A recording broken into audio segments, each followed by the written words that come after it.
Hey guys, Andrew here again. Went fishing today and caught a couple fish.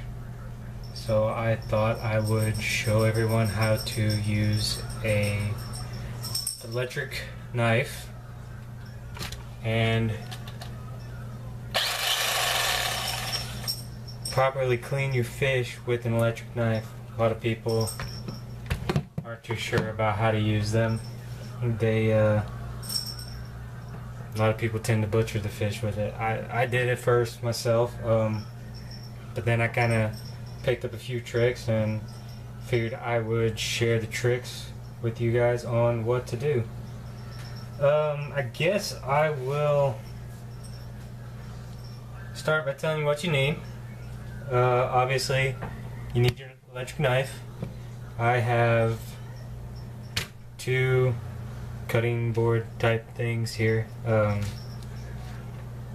Ideally, if you can, doing it out in the yard is best, but I live in an apartment, therefore I don't have a yard to do this in. So yeah, you need cutting boards, your knife, and some kind of water source to kind of help you rinse off your blade every so often. That way it doesn't build up too much junk in between the reciprocating blades, and you can also kind of wash up and clean up a little bit and be able to clean your meat once you've cut it. So I guess now I will go ahead and clean the redfish I caught. Kind of small, he's right at limit. But what you want to do is when you start to cut them, you want to start right up under this fin right here on the side. You want to start up under here, and you want to go at kind of an angle across the top of the gill. See if I can get them up here and show you. Ugh, so slimy. But yeah, you want to come at an angle like this across the gill to come across the top of the head, because there is some meat right back here on the top of the head, so you want to be able to get as much of that as you possibly can. So you want to go ahead and get under that fin, put it at an angle, and then you want to just cut straight down. You'll kind of just want to measure about halfway through. With a redfish, it's going to take me a little bit longer to get in there because of the scales and everything. But once I do get in there, about halfway through is the backbone, which is where a lot of people mess up, and they end up cutting straight through it, and just makes it a little more difficult to get their fillets off. So I'm going to go ahead and cut down to the backbone.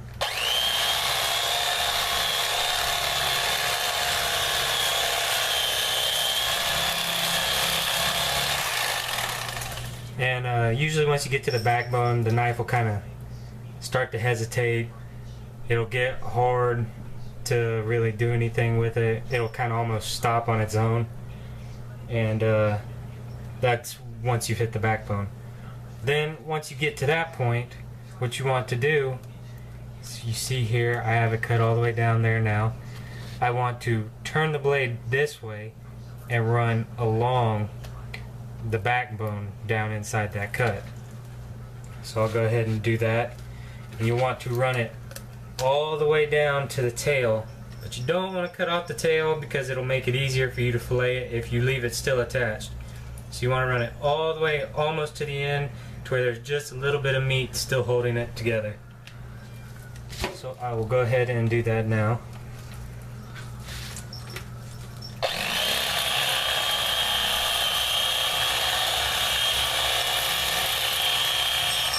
And once you start cutting down it, you might feel the rib cage for the stomach area. It does tend to get hard cutting through that at times, but just kind of work your knife through it like I'm doing, and you'll get through it fairly well. If you miss some of this area down here, don't worry too much, because that's the stomach. You're gonna get rid of that anyhow. So go ahead and finish cutting.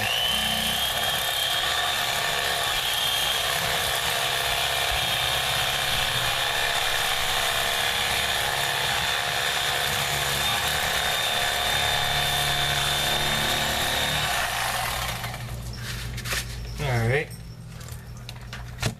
show you guys this. pick up that scale. Sound like scales all over my kitchen. Alright. Now, since I've gone ahead and cut it down, once I've cut that fillet, I can now flip it and I have my fillet right here. I've gone along the backbone. You can feel the bones right there. And I've gone and gotten all the meat off the skeleton. And you'll notice here that I left it attached. What I'll do is I will start the blade right there, and I will run the blade at an angle instead of straight up or straight flat. I will run it at an angle to where it goes along the skin.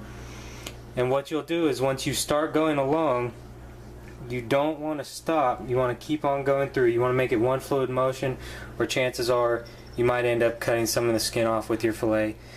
And once you've gone and cut your fillet off, now would be a good time to go ahead and start rinsing it, getting it ready. You know, getting some of that excess slime off, getting some of the blood off. Make sure you don't have any scales or anything attached to it that you kind of have flinging around from your fish. And the way I do it is I go ahead, I keep it on a plate until it's time to bag, until I get all my fillets done, and then I bag it. So I'm going to go ahead and finish cutting this fish, and once I'm done with this one, I will come back to you guys and show you how to do the trout. Alright guys, so I'm going to go ahead and rinse my blades off a little bit since I'm done with that fish. That way it doesn't clog up when I go into this next one. Normally I have a lot more than just 2 fish, but today was not so hot for keepers. Except for this big one here. Alright, so trout is basically the same way. You want to go ahead and try to, you want to put it at an angle behind the head. Start under the fin. And then run it straight down till you hit the backbone. Then you run it all the way back to the tail and stop just shy of the tail. Same way as you do the redfish. So I'll go ahead and start cutting the trout on the fin.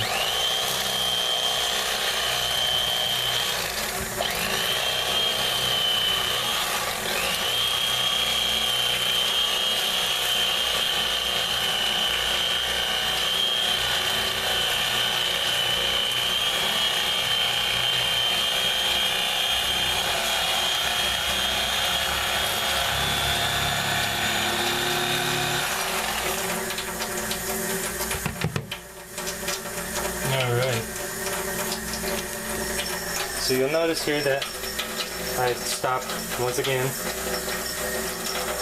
short. That way I can be able to fillet it off of the skin. I'm going to go ahead and cut this fillet off now.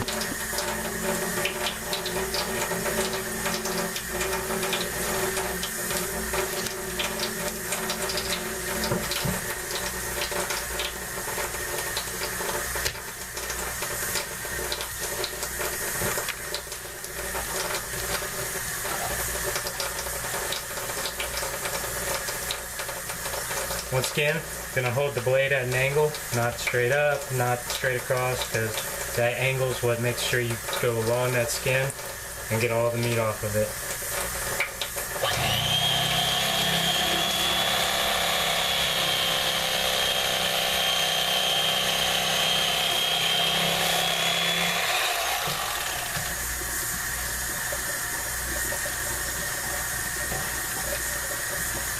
Once again, got that fillet cleaned off really well.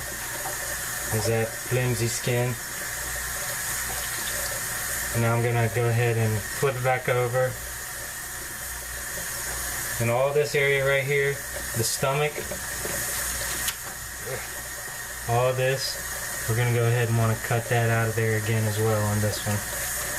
Just like all of them.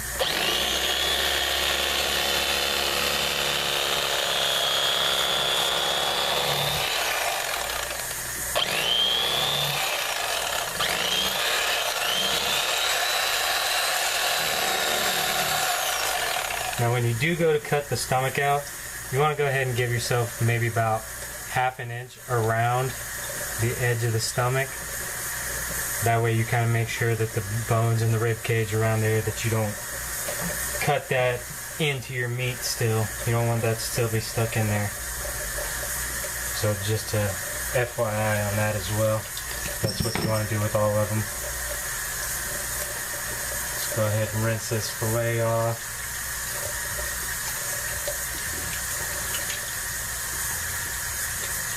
And you know, you always want to sit there and check. Make sure you didn't get any bones left over in your fillets. Mine feel good. I haven't felt any bones, so not too worried about it right now. I'm going to go ahead and clean the other side of this fish, and then I'll come back. Well, thanks for watching, you guys. That's all I've got today. I will come back to you with another video hopefully soon, but I hope you enjoyed this one. Hope you learned something, and hope you guys have a good day. Thanks for watching. Please subscribe.